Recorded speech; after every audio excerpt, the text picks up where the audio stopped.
আল্লাহ রাব্বুল আলামিনই প্রথম, আল্লাহ পাকই শেষ। আল্লাহ পাক প্রকাশ্য, আল্লাহ পাক গোপন। ওয়া হুয়া বিকুল্লি শাইইন আলিম। আল্লাহ পাক বলছেন তিনি প্রত্যেকটা বিষয় সম্পর্কে জ্ঞানী। সূরা হাদিদ আয়াত নাম্বার 3। তো আমরা বুঝতে পারছি যখন কোনো কিছু ছিল না তখন আল্লাহ রাব্বুল আলামিন ছিলেন, আবার যখন কিছু থাকবে না তখন আল্লাহ পাক থাকবেন।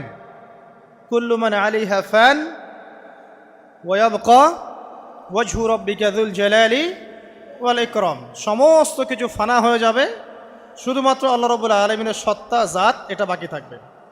তার মানে আল্লাহ পাকই শুরু, আল্লাহ পাকই শেষ। আল্লাহর কোনো শুরু নাই, আল্লাহর কোনো শেষ নাই। এখন কেউ যদি প্রশ্ন করে যে আল্লাহ সব কিছু সৃষ্টি করেছেন, তাহলে আল্লাহকে কে সৃষ্টি করলো? নাউজুবিল্লাহ। তো তখন আমরা বলবো যে যদি কেউ আল্লাহকে সৃষ্টি করতো তাহলে তো সেই সৃষ্টিকর্তা হয়ে যেত, তাই নয় কি? এইভাবে এক এক করে যদি আমরা পিছনের দিকে যেতে থাকি তাহলে একটা পর্যায়ে গিয়ে তো আমাদেরকে থামতে হবে। তো আমরা যেখানে গিয়ে থামছেন সেটাই হচ্ছে আল্লাহ রাব্বুল আলামিন।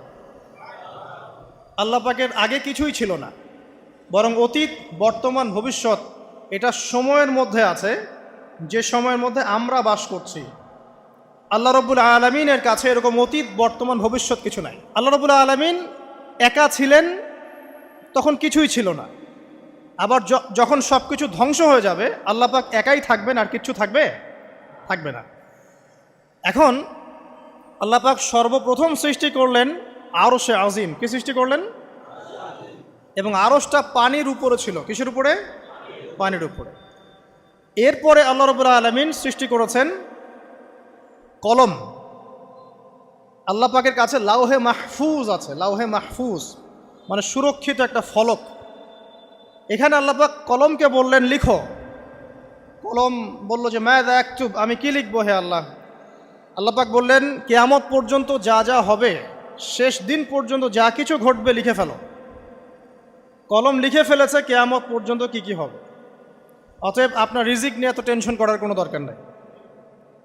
বিয়ে শাদী হচ্ছে না, এই জন্য কবরে গিয়ে মানত করার কোনো দরকার নেই। সময় মতো হবে ইনশাআল্লাহ। যখন রিজিক তাকদিরে লেখা আছে সময় মতো ইনশাল্লাহ হবেই। তাকদিরের বাইরে কিচ্ছু হবে না। তো আল্লাহ পাক তাকদির লিখে ফেললেন।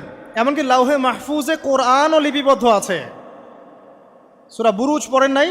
বাল হুয়া কুরআনুম মাজিদ ফি লাউহিম মাহফুজ। লাউহে মাহফুজ থেকে কোরআন মাজিদ নাজিল করা হয়েছে প্রথম আসমানে। এরপর প্রথম আসমান থেকে আস্তে আস্তে ধাপে ধাপে বিভিন্ন ঘটনার পালাক্রমে রাসূলুল্লাহ সাল্লাল্লাহু আলাইহি ওয়াসাল্লামের কলবের মধ্যে জিবরাইল আলাইহিস সালামের মারফতে ওহী করা হয়েছে। এই হলো কোরআন, যেটা নাজিল হতে সময় লেগেছে 23 বছর। তো লাউহে মাহফুজ আল্লাহ রাব্বুল আলামিন সব লিখে ফেললেন। এভাবে 6 দিন, আল্লাহ পাকের হিসেবে 6 দিন কত লম্বা আল্লাহ ভালো জানেন। 6 দিনে আল্লাহ রাব্বুল আলামিন এরপর সৃষ্টি করলেন পুরো মহাবিশ্ব। পুরো মহাবিশ্ব বলতে আমি শুধু পৃথিবীর সৌরজগৎ বোঝাচ্ছি না। এই মঙ্গল, বুধ, শনি, বৃহস্পতি এইটুক না, এরকম হাজার হাজার সৌরজগৎ মিলে একটা গ্যালাক্সি হয়, আর হাজারটা গ্যালাক্সি মিলে গিয়ে একটা আসমান হচ্ছে, মহাকাশের একটা ছায়াপথ আসমান হচ্ছে। তো এরকম 7টা আসমান বা 7টা মহাবিশ্ব আল্লাহ পাক সৃষ্টি করলেন মাত্র 6 দিনে। কয় দিনে? ফি সিত্তাতি আইয়াম, 6 দিন আল্লাহ পাক সৃষ্টি করলেন। এরপর আল্লাহ রাব্বুল আলামিন প্রত্যেক মহাকাশে তার যার যার কাজ সেটা দিলেন। যেখানে যেখানে মাখলুক সৃষ্টি করা আল্লাহ পাক করলেন। আল্লাহ রাব্বুল আলামিন মালায়েকা সৃষ্টি করলেন নূর দিয়ে। কি দিয়ে? আলো দিয়ে। আলোর মধ্য দিয়ে আল্লাহ রাব্বুল আলামিন ফেরেশতা সৃষ্টি করলেন। আল্লাহ পাক জিন সৃষ্টি করলেন। জিন কি দিয়ে? আগুন দিয়ে। একদম যেটা উত্তপ্ত আগুন, লাল আগুন, সেই আগুন দিয়ে আল্লাহ পাক জিন জাতিকে সৃষ্টি করলেন। সৃষ্টি করার পর আল্লাহ রাব্বুল আলামিন জিন জাতিকে পৃথিবীতে পাঠিয়েছেন। কোথায়? আর এখন মানুষ পৃথিবীতে যা করছে, জিন জাতীয় কিছুটা এরকমই কাজ করেছিল, বরং তার চেয়েও হয়তো বেশি করেছিল। পৃথিবীতে সে ফিতনার ফাসাদ সৃষ্টি করেছিল। এক পর্যায়ে আল্লাহ রাব্বুল আলামিন জিন জাতিকে ধ্বংস করে দিলেন। কিছু কিছু জিনকে আল্লাহ পাক অবশিষ্ট রাখলেন, যেগুলো পাহাড়ে, পর্বতে, বিভিন্ন জায়গায়, সমুদ্রে আশ্রয় নিল। পাহাড়ি এলাকাগুলোতে জিন থাকে, গভীর সমুদ্রে জিন থাকে, জঙ্গলে জিন থাকে, এরকম কিছু জায়গা আছে এগুলোর মধ্যে জিনরা থাকে। তো ওদেরকে ডিস্টার্ব করতে গেলে সমস্যা, আপনাকে ধরে ফেলবে। আর যদি প্রতিদিন সকাল সন্ধ্যার জিকির আজগার ঠিকঠাক মতো না করেন, কোরআন তেলাওয়াত ঠিকঠাক মতো না করেন, নামাজি না হন আর পবিত্র না থাকেন, তাহলে জিন ধরার সম্ভাবনা বেশি। আর আমার মনে হয় এখনকার যে মেয়েগুলো রাস্তাঘাটে ঘোরাফেরা করে, এদের বেশিরভাগই জিন ধরা। কারণ আছে, এমনি এমনি বলি নাই। এটা আপনাকে বুঝতে হলে আল্লাহ এবং তার রাসূলের চোখ দিয়ে দেখতে হবে তো। কারণ তাদের চাল চলন স্বাভাবিক না, কিছু একটা ওদের উপর ভর করেছে। ওই ভরটা করার কারণে তার চাল চলন আজকে এমন হয়ে গেছে। এবং বহু মেয়ের ঘটনা এমন শোনা যায় যে সরাসরি তারা জিন দ্বারা ইফেক্টেড হয়। দেখেন না, রুকিয়া করতে হয়, শরীয়ীভাবে রুকিয়া করতে হয়। তো খেয়াল রাখবেন, সকাল সন্ধ্যার জিকির আজগার ঠিক রাখবেন, কোরআন তেলাওয়াতটা ঠিক রাখবেন, নামাজি হবেন, পাক পবিত্র থাকবেন, জিন আপনাকে কোনো ক্ষতি করতে পারবেন না ইনশাআল্লাহ। জিনরা কিন্তু রাসূল সাল্লাল্লাহু আলাইহি ওয়াসাল্লামেরও ক্ষতি করার চেষ্টা করেছিল। আল্লাহর রাসূল সাল্লাল্লাহু আলাইহি ওয়াসাল্লাম ওটাকে ধরেছিলেন, ধরে মসজিদের খুঁটির সাথে বেঁধে রেখেছেন। নামাজের মধ্যে জিন আমাদের নবীকে ডিস্টার্ব করেছিল, আল্লাহ রাসূল ওই জিনকে ধরেছেন, ধরে খুঁটির সাথে বেঁধে রেখেছেন। তারপরে তার মনে পড়ল সুলাইমান আলাইহিস সালামের কথা। সুলাইমান আলাইহিস সালাম বলেছিল আল্লাহকে, আল্লাহ আমাকে যে ক্ষমতা তুমি দিয়েছো, আমার পরে কাউকে এই ক্ষমতা আর দিও না। আর সুলাইমান আলাইহিস সালামকে আল্লাহ পাক জিন জাতিকে অনুগত করে দিয়েছিলেন। সুলাইমান আলাইহিস সালামের নির্দেশে জিন জাতি বিভিন্ন কাজ করত, এমনকি সমুদ্রের মধ্যে ডুবুরির কাজও করত, সমুদ্রের ভিতর থেকে রত্ন বের করে নিয়ে আসতো। এগুলো কিন্তু অলিক রূপকথা নয়, সত্য ঘটনা। তখন নবী সাল্লাল্লাহু আলাইহি ওয়াসাল্লাম বললেন যে আমার ভাই সুলাইমানের কথা আমার মনে পড়ে গেল, তাই আমি জিনটাকে ছেড়ে দিলাম। তো আল্লাহ পাক জিন জাতিকে সৃষ্টি করে এই পৃথিবীতে পাঠানোর পর তারা এরকম ফিতনা এবং ফাসাদ সৃষ্টি করার পরে আল্লাহ পাক ওদেরকে ধ্বংস করে দেন। দেওয়ার পরে আরও অনেক যুগ এবং অনেক শতাব্দী কেটে যায়। কত যুগ কত শতাব্দী আল্লাহ ভালো জানেন। অনেক লম্বা সময় পরে গিয়ে আল্লাহ রাব্বুল আলামিন ফেরেশতাদেরকে ডাকেন। কাদেরকে ডাকেন? তাদেরকে ডেকে বলেন, ওয়া ইয ক্বালা রাব্বুকা লিল মালায়েকা, স্মরণ করো নবী সেই সময়ের কথা যখন তোমার রব ফেরেশতাদেরকে ডাকলেন, ডেকে বললেন, ইন্নী জাইলুন ফিল আরদি খলিফা, হে ফেরেশতা মণ্ডলী, আমি পৃথিবীতে আমার খলিফা পাঠাতে চাই। কি পাঠাতে চাই ভাই? খলিফা। খলিফার দুটো অর্থ, একটা হচ্ছে ওই যে জিনরা যে চলে গেল, ওর স্থলাভিষিক্ত হয়ে আরেকটা জাতি, স্থলাভিষিক্ত হওয়া। আরেকটা ব্যাখ্যা হচ্ছে খলিফা শব্দের মানে হচ্ছে যে ব্যক্তি আল্লাহ পাকের বিধান অনুযায়ী পৃথিবীতে বিচার ফয়সালা করে, সে আল্লাহর খলিফা। আমি কি বুঝাতে পারছি? আল্লাহ পাক ফেরেশতাদেরকে বললেন, আমি পৃথিবীতে আমার খলিফা পাঠাতে চাই, প্রতিনিধি, এবং যে আল্লাহর বিধান দ্বারা বিচার ফয়সালা করে। তখন ফেরেশতারা বলছেন, ক্বালু, ফেরেশতারা বলছেন, আতাজআলু ফিহা মান ইউফসিদু ফিহা ওয়া ইয়াসফিকুদ দিমা, হে আল্লাহ, আপনি কি এমন কোন সৃষ্টিকে আবার পৃথিবীতে পাঠাতে চান যে পৃথিবীতে গিয়ে ফিতনা ফাসাদ সৃষ্টি করবে অথবা রক্তপাত ঘটাবে? ফেরেশতারা এই কথা কিভাবে বলতে পারলো? হ্যাঁ, জিন জাতির অভিজ্ঞতার আলোতে। ঠিক আছে? তখন আল্লাহ পাক বলছেন, ইন্নী আ'লামু মা লা তা'লামুন, দেখো আমি যা জানি তোমরা তা জানো না। মানে তারা ফিতনা ফাসাদ সৃষ্টি করতে পারে, কিন্তু আমার কিছু মুখলেস বান্দা থাকবে যারা এই পথে পা বাড়াবে না। আচ্ছা, এবার আল্লাহ রাব্বুল আলামিন আদম আলাইহিস সালামকে সৃষ্টি করলেন।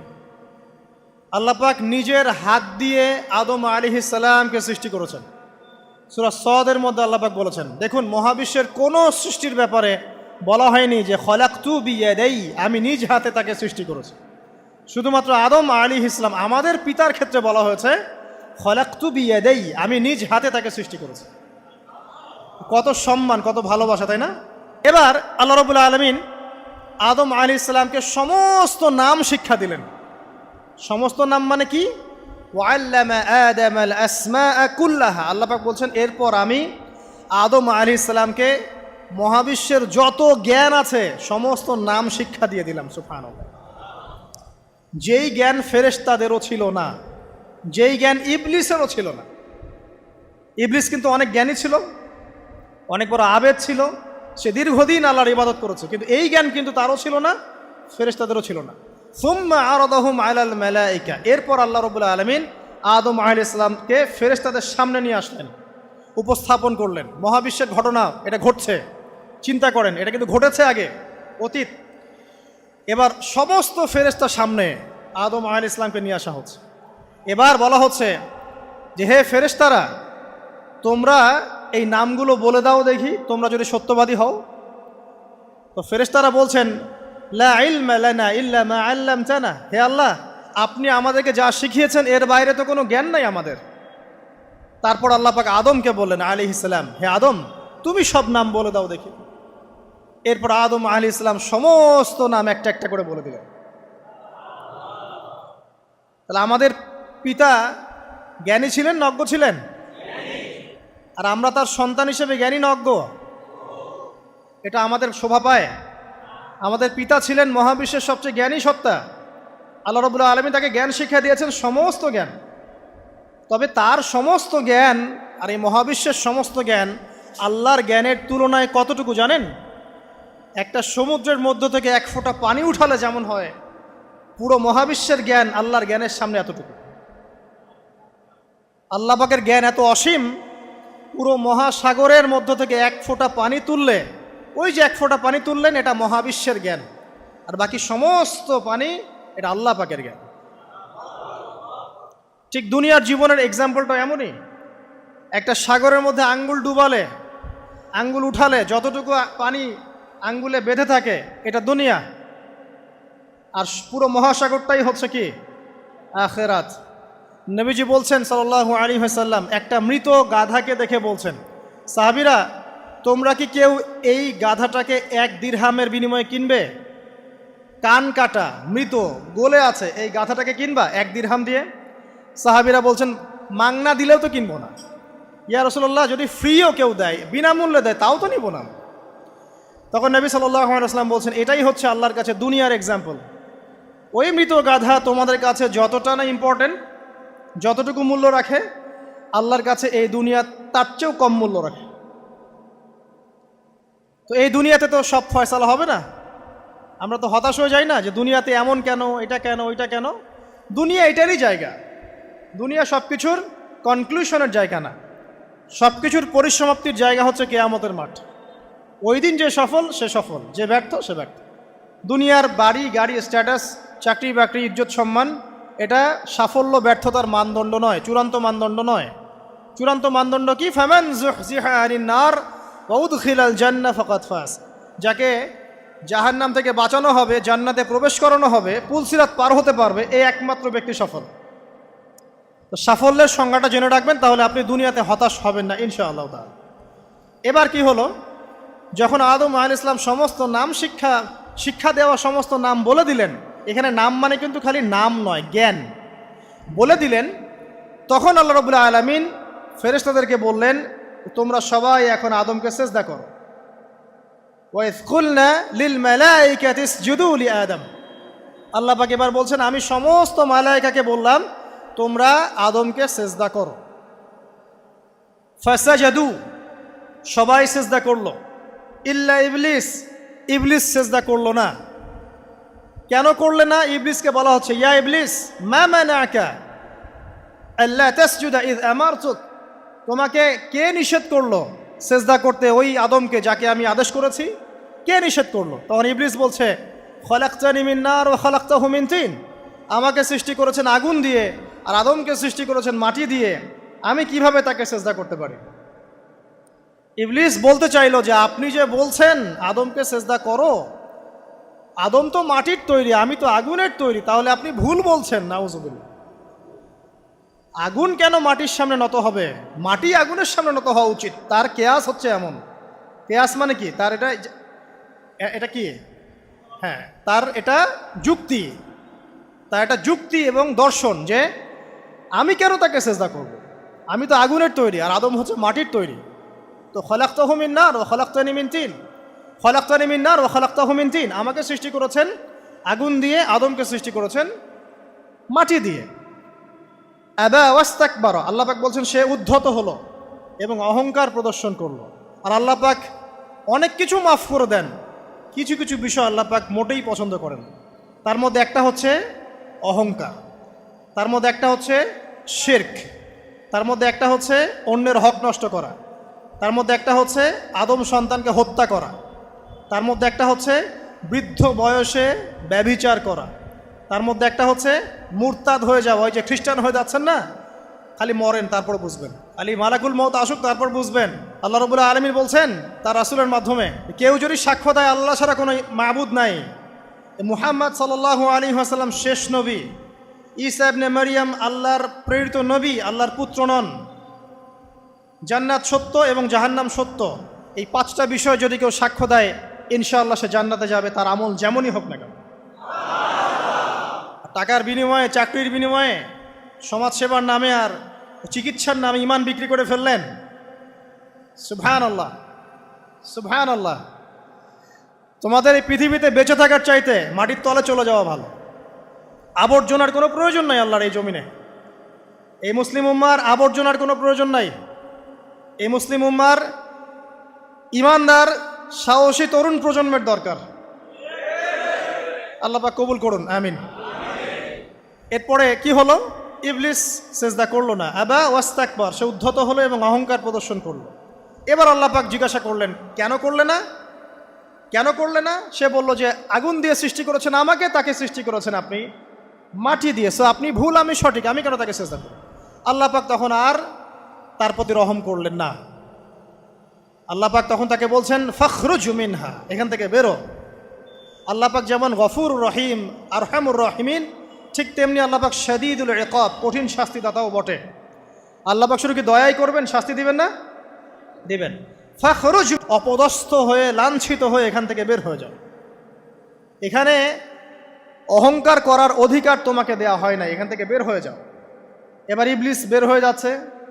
বের হয়ে যাওয়ার সময় ইবলিস বলছে রব্বি, কি বলছে? রব্বি। দেখেন ইবলিস আল্লাহকে বলছে রব্বি, মানে ইবলিস আস্তিক। ইবলিস কি আস্তিক? ইবলিস আল্লাহ বিশ্বাস করে। ইবলিস বলছে রব্বি, হে আমার রব, আনজিরনি ইলা ইয়াউমি ইউবআসুন, আমাকে কিয়ামত দিবস পর্যন্ত অবকাশ দেন। আমাকে তো বের করে দিচ্ছেন, ঠিক আছে, আমাকে কিয়ামত দিবস পর্যন্ত অবকাশ দেন। শব্দ চয়ন হচ্ছে রব্বি, হে আমার রব, মানে ইবলিস কিন্তু নাস্তিক না। তাহলে এখন যারা এই যে এথিজমে বিশ্বাস করছেন, আসলে এরা কেউ নাস্তিক না, এরা ইসলাম বিদ্বেষী। কখনো দেখবেন না তাদেরকে অন্য ধর্মের কোনো বিষয় নিয়ে কটু মন্তব্য করছে, প্রশ্ন উত্থাপন করছে, এমনটা খুব কমই দেখবেন। এদের যত মাথা ব্যথা ইসলাম নিয়ে। এখানে দেখেন ইবলিসের কথা বলছি, ইবলিস কিন্তু আস্তিক। ইবলিস কি বলছে? রব্বি আনজিরনি ইলা ইয়াউমি ইউবআসুন, হে আমার রব। ইবলিস জানে যে আল্লাহ তার রব। ওই যে সূরা হাশরের শেষের দিকে পড়ে দেখবেন ইবলিস বলে উকফুর, তোমরা কুফরি করো। তারপরে মানুষ যখন কুফরি করে সে বলে আমি ইন্নী আখাফুল্লাহ রাব্বাল আলামিন, আমি আল্লাহকে ভয় করি যে জগৎ সমূহের প্রতিপালক। শয়তানকে মানুষ গিয়ে জিজ্ঞাসা করবে, জাহান্নামীরা, তুমি আমাদেরকে পথভ্রষ্ট করেছিলে। শয়তান বলবে আমি কিচ্ছু করি নাই, আমি তোমাদেরকে কোনো কাজে ফোর্স করি নাই, আমি শুধু তোমাদেরকে ওয়াসওয়াসা দিয়েছি, তোমরা নিজেরাই কাজ করেছো। ফালা তালুমুনি ওয়ালুমু আনফুসাকুম, সূরা ইব্রাহিম পড়ে দেখেন। শয়তান বলবে তোমরা আমাকে লানত করো না, নিজেদেরকেই লানত করো, আমি তো তোমাদেরকে বাধ্য করে কাজ করাই নাই, তোমরা নিজেরাই করেছো এই কাজগুলো। আসুন সামনে যাই। এবার আল্লাহ পাক যখন ইবলিসকে বের করে দিলেন, সে বলছে আমাকে কিয়ামত পর্যন্ত অবকাশ দিন। কিয়ামত পর্যন্ত অবকাশ নিয়ে ইবলিস কি করবে? উত্তর, ইবলিস বলছে ফাবিমা আগওয়াইতানি, হে আল্লাহ, যে কারণে বা যে আদমের কারণে আপনি আমাকে এখান থেকে বের করে দিলেন, লাআকউদান্না লাহুম সিরাতাকাল মুস্তাকিম, আমি সে আদম সন্তানের সরল পথে ওত পেতে বসে থাকব। শয়তানের কথা কি মনে থাকবে যুবক ভাইরা? শয়তানের চ্যালেঞ্জ কি? আমি আদম সন্তানের সরল পথে ওত পেতে বসে থাকবো, মানে আমার আপনার সবার পথে সে ওত পেতে বসে আছে। এটা যদি মাথায় থাকে তাহলে জীবনে চলা সহজ হয় না? আচ্ছা, আর কি করব? সুম্মা লাআতিয়ান্না মিন বাইনি আইদিহিম, শুধু বসেই থাকবো না, আমি আসবো তাদের সামন থেকে, ওয়া মিন খালফিহিম, তাদের পিছন থেকে, ওয়া আন আইমানিহিম, তাদের ডান দিক থেকে, ওয়া আন শামাইলিহিম, তাদের বাম দিক থেকে, ওয়ালা তাজিদু আকসারাহুম শাকিরিন, হে আল্লাহ, আপনি বেশিরভাগ আদম সন্তানকে শুকরগুজার পাবেন না। কার কথা? শয়তানের। এই কথাটা কি সত্য না মিথ্যা? এখন বেশিরভাগ লোক নামাজ পড়ে না পড়ে না? পড়ে? পড়ে না। বেশিরভাগ মুসলিমের দাড়ি আছে না নাই? বেশিরভাগ মুসলিম সুদ খায় না খায় না? এখন বেশিরভাগ তরুণ প্রজন্মের জেনায় আছে না নাই? পর্নোগ্রাফি সবাই দেখে না দেখে না? অন্যের সম্পদ আত্মসাৎ মানুষ করছে না? দুর্নীতি করছে না? ঘুষ খাচ্ছে না? ইসলামের বিধান 100% পালন করে কত পার্সেন্ট মানুষ? খুব কম। আচ্ছা বাদ দেন এত বড় বড় কথা, শুধু কোরআনুল কারীম তেলাওয়াত করতে পারে কতজন মানুষ? বলি না আমরা 90% মুসলিমের বাংলাদেশ, তো 90% মুসলিমের বাংলাদেশে কত ভাগ মুসলিম কোরআন তেলাওয়াত করতে পারে? একটা শুমারি করে দেখেন, কোরআন শুমারি। এটা কোরআন শুমারি করে দেখেন যে কত পার্সেন্ট মুসলিম শুদ্ধ করে কোরআন পড়তে পারে। যারা পড়তে জানে তাদেরও পড়া যে কত ভুল আছে, আলেম ওলামার কাছে গেলে বুঝতে পারবেন। আর এই ভুলের কারণে যে অর্থ কত পরিবর্তন হচ্ছে আপনি তো জানেনই না। তো এই যে শয়তান বলেছে ওয়ালা তাজিদু আকসারাহুম শাকিরিন, আপনি বেশিরভাগকেই শুকরগুজার পাবেন। তো কথা সত্য না মিথ্যা? দেখেন, ও কিন্তু তার মিশনের মধ্যে ঠিকই আছে। কথা যে সত্য তার প্রমাণ সহিহ বুখারীর একটা হাদিস, যেটা 4 বার এসেছে বুখারীর মধ্যে, যে আদম আলাইহিস সালামকে ডাকা হবে কিয়ামতের মাঠে, ডেকে বলা হবে তোমার সন্তানদের মধ্য থেকে জাহান্নামীদেরকে আলাদা করে দাও। আদম আলাইহিস সালাম বলবেন কতজনকে আলাদা করে দিব? আল্লাহ পাক বলবেন প্রতি 1099 জনকে জাহান্নামের জন্য আলাদা করে দাও। শয়তানের কথা ঠিক না বেঠিক? এবার আল্লাহ রাব্বুল আলামিন তাকে বের করে দিলেন। ইবলিস এবার বের হয়ে গেল, চ্যালেঞ্জও করলো। এবার আল্লাহ পাক আদম আলাইহিস সালামকে ডেকে বলছে ইয়া আদম, এবার আদম আলাইহিস সালামের এই যে পাজর মানে বুকের পাজর, এখান থেকে তার সঙ্গিনীকে সৃষ্টি করা হলো। কারণ আদম আলাইহিস সালাম একাকী ছিলেন, একা কি থাকা যায়? একা থাকতে কষ্ট হয় না? একজন জীবন সঙ্গী লাগে না? তো আদম আলাইহিস সালামের এই বাম পাজরের হাড় থেকে হাওয়া আলাইহিস সালামকে সৃষ্টি করা হলো। সৃষ্টি করার পর আরও একটা ঘটনা আছে যে আল্লাহ রাব্বুল আলামিন আদম আলাইহিস সালামের পিঠের যে অংশটুকু আছে, এই অংশটুকু থেকে আগামীতে যত আদম সন্তান আসবে সবাইকে ছোট ছোট পিঁপড়ার আকৃতিতে সামনে নিয়ে দেখালেন। সুবহানাল্লাহ। যত আদম সন্তান আসবে আল্লাহ পাক সবাইকে আদমের সামনে দেখালেন এবং বললেন এই যে শুভ্র অংশ যারা, মানে সাদা অংশ যারা, তারা তোমার সন্তানদের মধ্য থেকে সবাই জান্নাতি।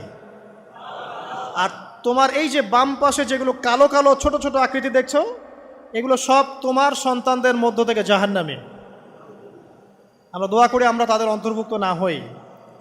এবার আল্লাহ পাক সবাইকে বললেন, সূরা আরাফের মধ্যে আসছে 182 নম্বর আয়াতে মনে হয়, আল্লাহ পাক বলেন আলাস্তু বিরব্বিকুম, হে আদমের সন্তানরা আমি কি তোমার রব নই? আমি কি তোমাদের রব নই? আলাস্তু বিরব্বিকুম, আমি কি তোমাদের রব নই? আলাস্তু বিরব্বিকুম, আমি কি তোমাদের রব নই? আমরা সবাই তখন বলেছিলাম বালা ইয়া রব্বি, অবশ্যই আপনি আমাদের রব। আমরা এখন ভুলে গেছি না? আমরা সবাই এই সাক্ষী দিয়ে আসছি রুহের জগতে। আর রুহের জগৎ বলে একটা জগৎ আছে, অনেক জগৎ আছে। রুহের জগৎ একটা, দুনিয়ার জগৎ একটা, জিন জাতির জগৎ আলাদা, বারজাখ পরকালে যে কবরে রাখার পরে বারজাখের জগৎ একটা, আর দারুল করার যেটা হবে একদম জান্নাত জাহান্নাম, ওটা আরেকটা জগৎ। এই যে মহাবিশ্ব যে সম্প্রসারিত হচ্ছে, এক এক গ্যালাক্সিতে এক একটা জগৎ না, এরকম বহু জগৎ আছে। রুহের জগতে আমরা এই ওয়াদা আল্লাহর কাছে করে এসেছি, এটাকে আহদে আলাস্তু বলে। কি বলে? আহদে আলাস্তু, মানে আলাস্তু বি রব্বিকুম, আমি কি তোমাদের রব নই? আমরা বলেছিলাম হ্যাঁ আপনি আমাদের রব। একটা মজার কথা আছে এখানে, যখন আদম আলাইহিস সালাম দেখছিলেন তার সন্তানদেরকে সাদা সাদা আকৃতি ছোট ছোট, এর মধ্যে একটা সন্তানকে দেখে, একজন সন্তানকে দেখে তার প্রচণ্ড ভালো লেগেছিল এবং তিনি অত্যন্ত সুদর্শন ছিলেন। তাকে দেখে তার প্রচণ্ড রকম ভালো লেগেছিল। আল্লাহ পাককে তিনি জিজ্ঞাসা করলেন, হে আল্লাহ, আমার সন্তানদের মধ্যে একে, এই সুন্দর সন্তান কে? আল্লাহ পাক বললেন সে হচ্ছে তোমার সন্তান দাউদ। কি নাম? দাউদ আলাইহিস সালাম। আর আপনাকে বলে রাখি, আদম আলাইহিস সালামের ব্যাপারে যেমন আল্লাহ পাক বলেছেন আদম আমার খলিফা, ঠিক দাউদ আলাইহিস সালাম সম্পর্কেও আল্লাহ পাক বলেছেন দাউদ আমার খলিফা। বুঝতে পারলেন? কোথায় আছে? সূরা সদ পড়ে দেখেন। ঠিক আদম আলাইহিস সালাম সম্পর্কে আল্লাহ পাক বলেছেন না যে আমি পৃথিবীতে খলিফা পাঠাচ্ছি, ঠিক দাউদ আলাইহিস সালাম সম্পর্কেও আল্লাহ পাক বলেছেন দাউদ আমার খলিফা। ইয়া দাউদ ইন্না জাআলনাকা খলিফাতান ফিল আরদ ফাহকুম বাইনান নাসি বিল হক ওয়া লা তাত্তাবিল হাওয়া। আয়াতটা পড়ে দেখবেন, ওইদিকে আমি পরে আসছি। তো ওই সন্তানকে দেখে তার এত ভালো লাগলো, আল্লাহর কাছে তিনি জিজ্ঞাসা করছেন, হে আল্লাহ আমার এই সন্তানের হায়াত কত? আল্লাহ পাক বলছেন তোমার এই সন্তানের হায়াত হচ্ছে 60 বছর। কত বছর? 60 বছর। আর আমাদের উম্মতে মুহাম্মাদের কিন্তু গড় আয়ু এরকম 60-65, এর বেশি না গড় আয়ু। তখন আদম আলাইহিস সালাম বলেন, আল্লাহ আমার হায়াত থেকে তাকে 40 বছর দিয়ে দাও, আমার হায়াত থেকে তাকে 40 বছর দিয়ে দাও। আল্লাহ পাক তাকে 40 বছর দিয়ে দিলেন। তাই আদম আলাইহিস সালামের 1000 বছর হায়াত হয়ে গেল 960 বছর, আর দাউদ আলাইহিস সালামের 40 বছর হায়াত হয়ে গেল 100 বছর। এখন আসেন এই জায়গায় যে আদম আলাইহিস সালাম এবং দাউদ আলাইহিস সালাম দুইজনকে আল্লাহ পাক কি বলেছেন? খলিফা। খলিফা কে? খলিফা কাকে বলে? এটা একটু শুনে নি ছোট্ট করে। সূরা সদ পড়বেন 24 কি 26 নম্বর আয়াত। আল্লাহ পাক বলছেন, ইয়া দাউদ, হে দাউদ, খলিফার কাজ কি এটা শোনেন। হে দাউদ, ইন্না জাআলনাকা খলিফাতান ফিল আরদ, নিশ্চয়ই আমি আল্লাহ তোমাকে পৃথিবীতে খলিফা করেছি। কি করেছি? খলিফা করেছি। তোমার কাজ কি? ফাহকুম বাইনান নাসি বিল হক, মানুষের মাঝে আল্লাহর বিধান দ্বারা হকের মানদণ্ডে বিচার ফয়সালা করবে। তাহলে আল্লাহর খলিফার দায়িত্ব কি? আল্লাহর বিধান দ্বারা বিচার ফয়সালা করা। ওয়ালা তাত্তাবিল হাওয়া, তুমি নিজের প্রবৃত্তির অনুসরণ করবে না। ফায়ুদিল্লাকা আন সাবিলিল্লাহ, তাহলে তোমাকে এটা সরল পথ থেকে বিচ্যুত করে দেবে। ইন্নাল্লাযীনা ইউদিল্লুনা আন সাবিলিল্লাহ, নিশ্চয় যারা আল্লাহর পথ থেকে বিচ্যুত হয়ে যায়, লাহুম আযাবুন শাদীদ, তাদের জন্য কঠিন শাস্তি আছে। বিমা নাসু ইয়াউমাল হিসাব, এই কারণে যে তারা হিসাবের দিনটা ভুলে গেছে। এই আয়াত থেকে খলিফার ফাংশন বুঝতে পারলেন? খলিফার ফাংশন কি? আপনি যা ইচ্ছা তাই ফয়সালা করবেন, নিজের মন গড়া যা ইচ্ছা রচনা করবেন। ফাহকুম বাইনান নাসি বিল হক, মানুষের মধ্যে হকের মানদণ্ডে বিচার ফয়সালা করো। হকটা কি জিনিস? আমার দর্শন হক, আমার ফিলোসফি হক, আমার যুক্তি, আমার বিজ্ঞান, এগুলোই হকের মানদণ্ড। হকের মানদণ্ড কি? কোথায় উত্তর আছে? কোরআনেই উত্তর আছে। কোন সূরা? সূরা কাহফ। কত নম্বর আয়াত? আয়াত নম্বর 29। আল্লাহ পাক বলছেন, ওয়াকুলিল হাক্কু মির রাব্বিকুম, হক সেটাই যা তোমার রবের পক্ষ থেকে নাজিল। কথা কি ক্লিয়ার? হক কি জিনিস? যা তোমার রবের পক্ষ থেকে নাজিল হয়। ফামান শাআ ফালইউমিন, যার ইচ্ছা হয় সে স্বীকার করুক। ওয়ামান শাআ ফালইয়াকফুর, যার ইচ্ছা হয় সে অস্বীকার করুক। ইন্না আ'তাদনা লিযালিমিনা নারান, অস্বীকারী জালেমদের জন্য আমি আগুন প্রস্তুত করে রেখেছি। তো এখানে আপনি হকের সংজ্ঞা পেলেন এবং হকের মানদণ্ডে বিচার ফয়সালা করলে পরে খলিফা হয়। যদি আল্লাহ পাকের হকের মানদণ্ডে কেউ ফয়সালা না করে সে আল্লাহর খলিফা নয়, সে শয়তানের খলিফা। কথা কি ক্লিয়ার? আচ্ছা, এখন যদি আপনি বাধ্য হন কোনো ক্ষেত্রে সেটা আলাদা বিষয়, বাধ্য হয়েছেন সেটা আলাদা বিষয়, কিন্তু আকীদা স্পষ্ট থাকতে হবে যে আল্লাহ রাব্বুল আলামিনের বিধান চূড়ান্ত, এর উপর কোনো বিধান নাই। এখন আপনি আদম এবং দাউদ আলাইহিস সালামের মধ্যে একটা সম্পর্ক বুঝতে পারলেন। এবার আল্লাহ পাক আদম আলাইহিস সালামকে ডাকলেন, ডেকে বলছেন, আদম এবং হাওয়া, তোমরা দুজন উসকুন আনতা ওয়া যাওজুকাল জান্নাহ, এবার তুমি আর তোমার স্ত্রী হাওয়া তোমরা জান্নাতে থাকো। ফাকুলা মিনহা রাগাদান হাইথু শি'তুমা, জান্নাতের যেখান থেকে ইচ্ছা তোমরা ফল খাও বা যা ইচ্ছা তাই করো, সব কিছু উন্মুক্ত তোমাদের জন্য জান্নাতে। একটা বিষয়, ওয়ালা তাকরাবা হাযিহিশ শাজারা, এই যে গাছটা দেখছো এই গাছের কাছেও যাবে না।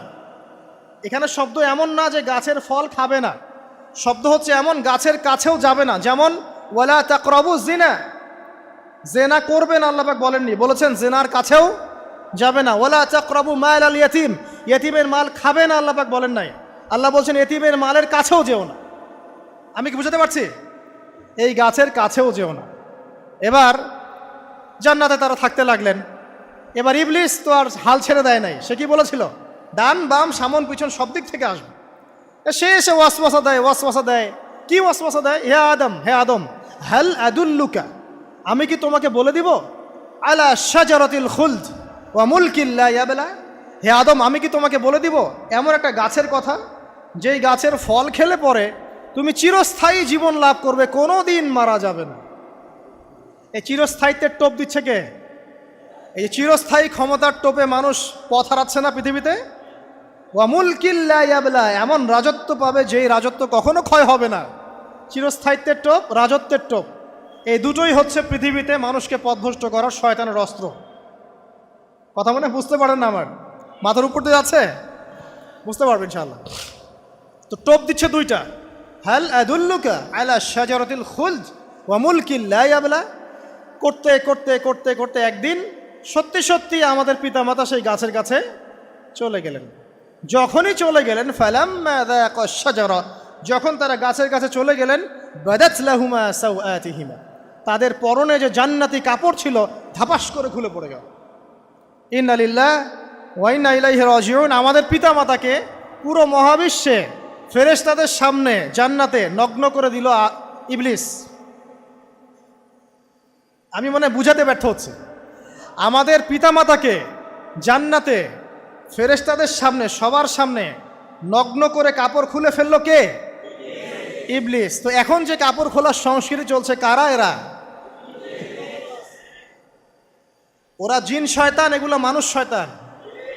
শয়তান দুই প্রকার, মিনাল জিন্নাতি ওয়ান নাস, জিন শয়তান আর মানুষ শয়তান। ওই জিন শয়তান এদেরকে ওয়াসওয়াসা দিয়ে দিয়ে নগ্ন করেছে।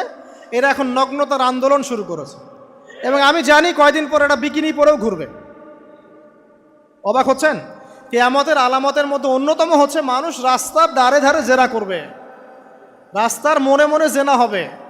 তখনকার সবচেয়ে ভালো মানুষ হবে সেই ব্যক্তি যে গিয়ে বলবে যে বাবা তোমরা জেনা করছো করছো, এই দেয়ালের পিছনে গিয়ে করতে পারলা না। সে হবে সবচেয়ে ভালো মানুষ। তো এই যে কাপড় খোলার সংস্কৃতি শুরু হয়েছে, এটা কার সংস্কৃতি? বাদাত লাহুমা সাওআতিহিমা। আল্লাহ পাক আরো বলছেন, ইয়া বানি আদম, হে আদম সন্তান, লা ইয়াফতিনান্নাকুমুশ শাইতান, শয়তান যেন তোমাদেরকে ফিতনায় ফেলতে না পারে। কামা আখরাজা আবাওয়াইকুম মিনাল জান্নাহ, ঠিক যেভাবে শয়তান তোমাদের পিতা মাতাকে জান্নাত থেকে বের করে দিয়েছিল। আর কি করেছিল? কামা আখরাজা আবাওয়াইকুম মিনাল জান্নাহ ইয়ানজিউ আনহুমা লিবাসাহুমা, শয়তান তোমাদের পিতা মাতার লেবাস পোশাক খুলে ফেলেছিল। ঠিক এভাবেই যেন পৃথিবীতে শয়তান তোমাদেরকে ফিতনায় ফেলতে না পারে, আল্লাহ পাক সতর্ক করছেন। এখন কি বুঝতে পারছেন? এই নগ্নতার যে 6 লাভ, নগ্নতা, অশ্লীলতা, পর্নোগ্রাফি, বেহায়াপনা, ফ্রি মিক্সিং, নারীদেরকে নগ্ন করে রাস্তায় বের করে নিয়ে আসা, এগুলো কার এজেন্ডা? শয়তানের এজেন্ডা।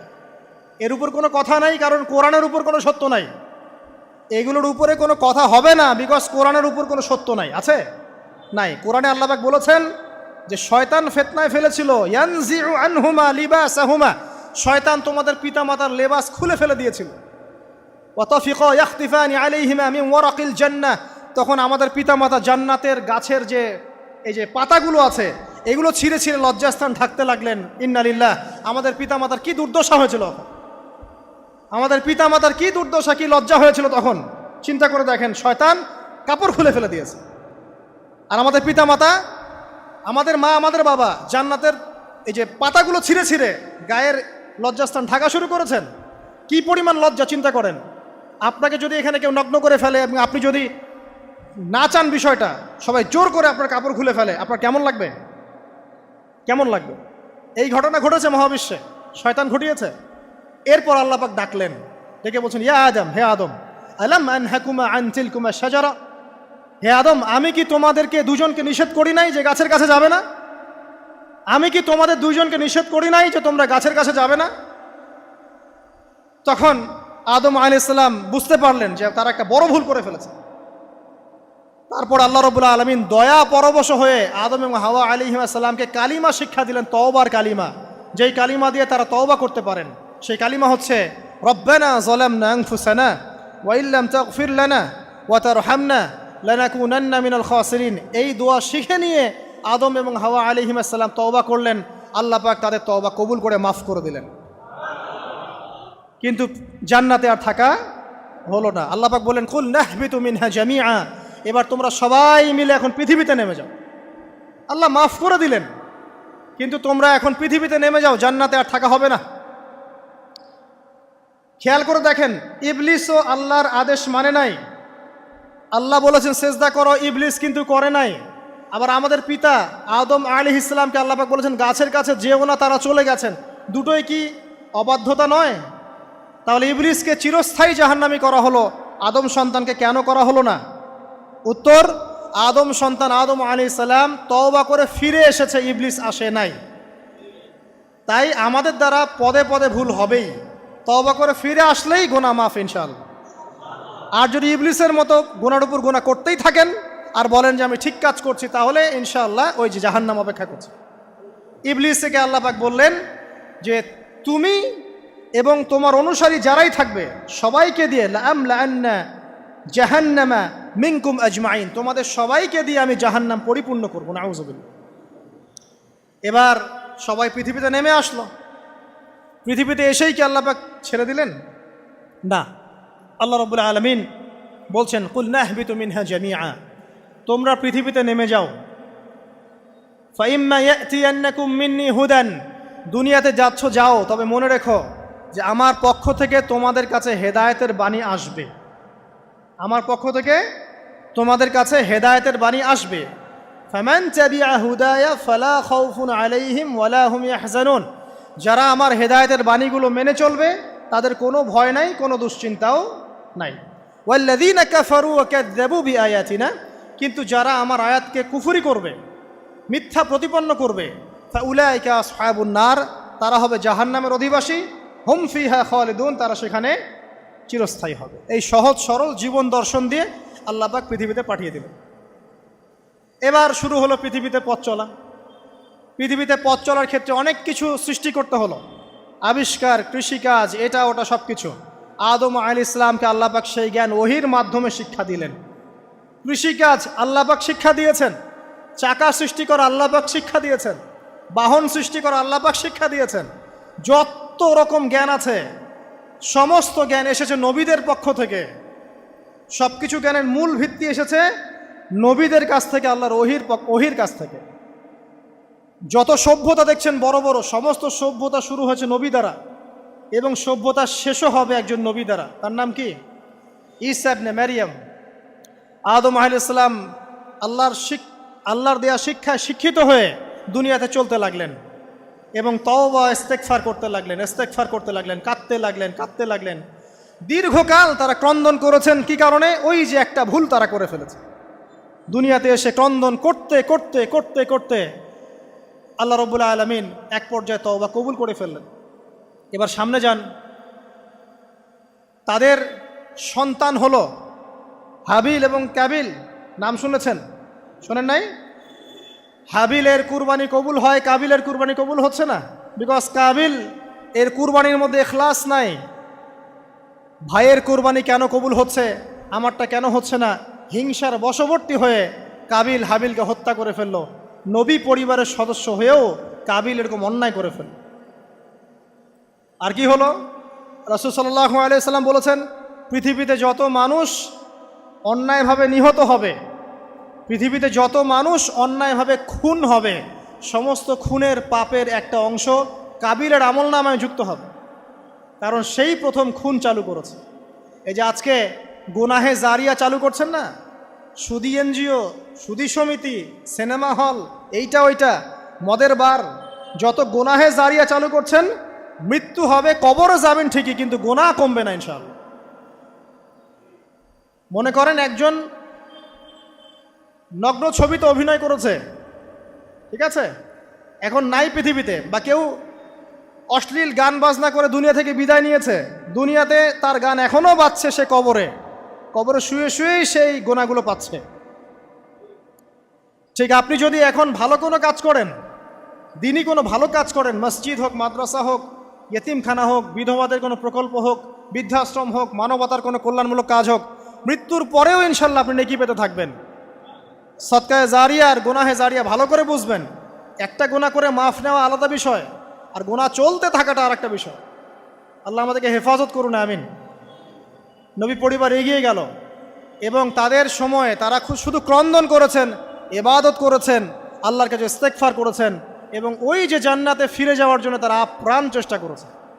এক পর্যায়ে আদম আলাইহিস সালামের বয়স যখন 960 বছর হলো, আল্লাহ রাব্বুল আলামিন তাকে ওফাত দিলেন, তার ইন্তেকাল হয়ে গেল। ইন্না লিল্লাহি ওয়া ইন্না ইলাইহি রাজিউন। এরপরেও নবী পরিবার চলতে লাগলো, চলতে চলতে পরবর্তীতে আসলেন নূহ আলাইহিস সালাম, তারপরে ইব্রাহিম, আদ জাতি, তারপর সামুদ, তারপরে শুআয়ব, কওমে মাদিয়ান, মূসা, দাউদ, সুলাইমান, ইসহাক, ইয়াকুব। নবী পরিবার চলতেই লাগলো। এক পর্যায়ে ঈসা আলাইহিস সালামের পরে মুহাম্মদ সাল্লাল্লাহু আলাইহি ওয়াসাল্লামের মধ্য দিয়ে নবীদের সিলসিলা আল্লাহ পাক শেষ করে দিলেন। এভাবেই সভ্যতা এগিয়ে গেছে, এভাবেই আমাদের পিতামাতার হাত ধরে জ্ঞান পৃথিবীতে এসেছে। এবং ওই যে শয়তানের মিথ্যা প্রলোভন, প্রতারণা, এর ফলশ্রুতিতে ওই যে আমাদের পিতামাতার গা থেকে কাপড় খুলে পড়ল, আল্লাহ পাক রাগান্বিত হয়ে সবাইকে দুনিয়াতে নামিয়ে দিলেন, ইবলিসকে চিরস্থায়ী জাহান্নামী ঘোষণা করলেন। কিন্তু আমাদের পিতামাতার ক্রন্দন, তওবা, ইস্তেগফার আমলের বদৌলতে, আল্লাহর রহমতে আল্লাহ পাক পিতামাতাকে মাফ করে দিলেন, আলহামদুলিল্লাহ। এভাবেই মানব জাতি এগিয়ে যাচ্ছে। আজকে আমরা এই পর্যায়ে পর্যন্ত এসেছি। আদম আলাইহিস সালামের এই সংক্ষিপ্ত জীবনী থেকে আমরা কি শিখলাম? আমরা শিখলাম যে আল্লাহ রাব্বুল আলামিন অনেক ভালোবেসে, অনেক মহব্বত করে, মমতা দিয়ে, মায়া দিয়ে নিজের হাতে আমাদের পিতাকে সৃষ্টি করেছেন। এক। দুই, আমাদের পিতাকে আল্লাহ রাব্বুল আলামিন তার পক্ষ থেকে জ্ঞান শিক্ষা দিয়েছেন। এই কারণে আদম সন্তানরা জন্ম থেকেই দেখবেন কিছু না কিছু জ্ঞানী হয়েই থাকে। জ্ঞান আপনার ডিএনএর মধ্যে থাকেই। আল্লাহ রাব্বুল আলামিন আদম আলাইহিস সালামের মধ্যে রূহ ফুঁকে দিয়েছেন। আল্লাহ রাব্বুল আলামিন আদম আলাইহিস সালামকে জান্নাতে রেখেছেন। আল্লাহ রাব্বুল আলামিন গাছের কাছে যাওয়ার পরেও তওবা ইস্তেগফারের মধ্য দিয়ে তাকে মাফও করে দিয়েছেন। আল্লাহ রাব্বুল আলামিন আদম এবং হাওয়া আলাইহিস সালামের মধ্য দিয়ে এই পৃথিবীতে মানব জাতির সিলসিলা অব্যাহত রেখেছেন। এবং কিয়ামত পর্যন্ত যত আদম সন্তান আসবে তাদের জন্য আল্লাহ পাক তার পক্ষ থেকে হেদায়েত প্রেরণ করেছেন।